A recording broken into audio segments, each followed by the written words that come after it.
Assalamualaikum warahmatullahi wabarakatuh. Innal hamdalillah nahmaduhu wa nashhadu an la ilaha illallah wa ashhadu anna Muhammadan abduhu wa rasuluh. Allahumma sholli ala sayyidina Muhammad wa ala ali sayyidina Muhammad. Sahabat beriman yang dirahmati Allah, alhamdulillah kita bisa hadir berjumpa kembali pada kesempatan ini. Semoga senantiasa kita selalu dalam lindungan Allah dan dalam keadaan sehat walafiat serta dilancarkan rezekinya. Amin ya rabbal alamin.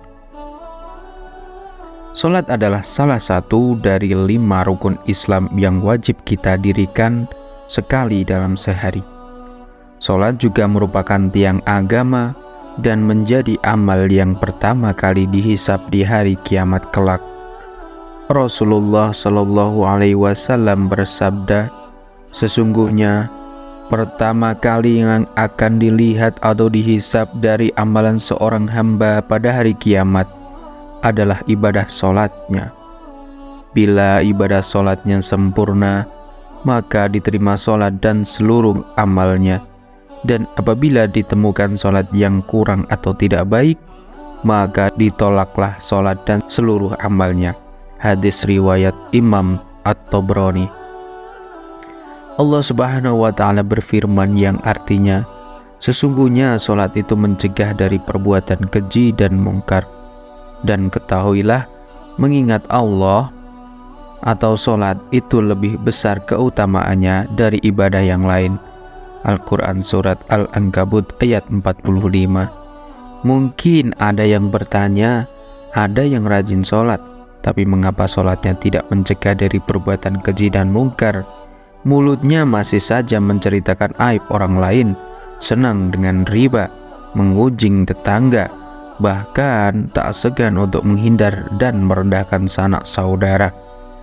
Orang ini berarti tidak merasakan manfaat sholat dalam kehidupannya. Dia tidak merasakan kenikmatan dari sholat yang dilakukannya. Maka besar kemungkinan sholatnya belum diterima oleh Allah Subhanahu wa Ta'ala. Bahkan ada yang celaka dalam sholatnya, seperti yang terdapat dalam firman Allah Subhanahu wa Ta'ala, fawailul lil musallin, maka celakalah bagi orang yang sholat, yaitu orang yang lalai dalam sholatnya. Surat Al-Ma'un ayat 4 dan 5. Ibadah sholat merupakan urusan antara hamba dan penciptanya. Diterima atau tidaknya sholat seorang hamba, hanya Allah yang mengetahuinya. Kita hanya bisa mengetahui ciri-ciri atau tanda-tanda sholat seorang yang diterima oleh Allah Subhanahu wa Ta'ala, sebagaimana dalam hadis qudsi yang diriwayatkan oleh Imam Al-Bazar dari sahabat Abdullah bin Said Al-Harwani, sesungguhnya aku Allah hanya menerima sholat seorang yang bersifat tawaduk karena keagunganku, dan tidak mencela makhlukku, dan tidak membiasakan maksiat dan durhaka kepadaku, dan menghabiskan waktu siangnya untuk berzikir kepadaku, dan mengasihi orang-orang miskin dan ibnu sabil, dan kepada janda miskin, dan mengasihi pada orang-orang yang terkena musibah. Dari hadis tersebut kita bisa menyimpulkan bahwa ada 6 tanda orang yang diterima sholatnya oleh Allah Subhanahu wa Ta'ala. Yang pertama adalah orang yang bertawaduk kepada Allah. Sahabat beriman, sifat tawaduk dalam sholat adalah sifat merendahkan diri, merendahkan hati, bahwa kita hanyalah seorang hamba yang lemah. Mungkin di kehidupan dunia kita adalah orang yang terhormat, orang yang memiliki jabatan, orang yang memiliki pangkat, tapi di hadapan Allah kita hanyalah seorang hamba yang sangat kecil. Para ulama mengatakan, jika kita sudah berdiri di atas sajadah, sudah mengangkat tangan untuk bertakbir, ketahuilah kita sudah meninggalkan dunia, kita sudah menghadap Allah Subhanahu wa Ta'ala.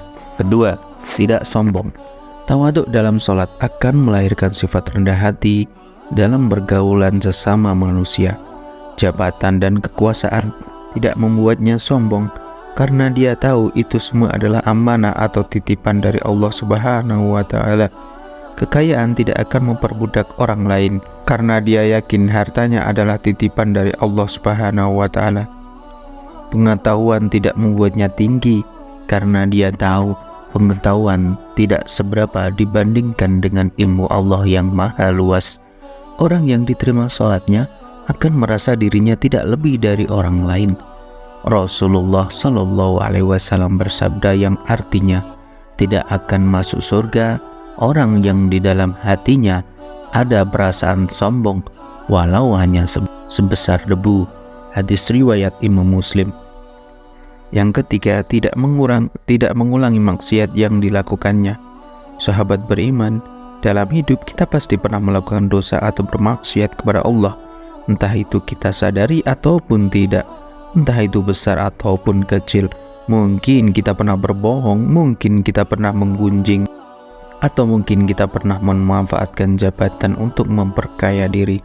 Barang siapa yang sholatnya tidak menyebabkan dia menjauhi kekejian dan kemungkaran, maka sholatnya akan menambah dia jauh dari Allah Subhanahu wa Ta'ala. Dan orang yang diterima sholatnya tidak akan mengulangi maksiatnya dan selalu bertaubat kepada Allah. Yang keempat, mampu mengendalikan hawa nafsu. Jika kita selalu mengedepankan keinginan daripada kebutuhan, itulah hawa nafsu tidak bisa dikendalikan. Orang yang sholatnya diterima akan selalu mengedepankan kebutuhannya dan kemaslahatan orang banyak dibanding menuruti keinginan sendiri. Yang kelima, orang yang gemar berzikir. Sahabat beriman, orang yang diterima sholatnya akan cenderung rindu untuk menghadap lagi kepada Allah.